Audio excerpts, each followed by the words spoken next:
Okay, today let me talk to you about another terrible mistake I made as a real estate investor, as a flipper. Is buying a property without first of all investigating the location. In real estate, they say location, location, location, location. If you buy a property without first of all finding out about the neighborhood and the location, guess what? It's a terrible mistake. I bought one property from an asset manager. I bought some properties from this person before. And the key thing was basically, if you buy a property from them or you commit to buy a property from them, you're gonna put down 20%, I mean not 20%, $20,000 non-refundable. So I had flipped properties in Maxwell Park in Oakland, right? Area. So when this property came up and I thought it was in Maxwell Park, it was close to Maxwell Park. So I thought, okay, that's Maxwell Park. That's a good area without actually going out there. So guess what happened? When I arrived at the location, it was like worse than the third world, okay? It was worse than some of the slums that you see in third world countries. And I called the guy, said,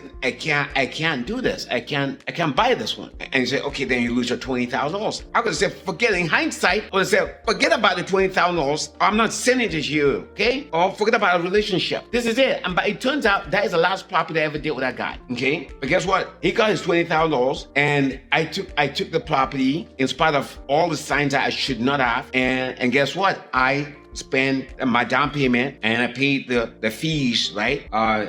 Origination fees and stuff like that. And of course I paid a contractor. This case was my friend who help me remodel some properties in Oakland. So guess what? I hired him, I paid him $83,000. Okay. So now after the property was done, first of all, I did not investigate the property, not investigating the property, see whether I should have done an inspection. Don't take the property as this.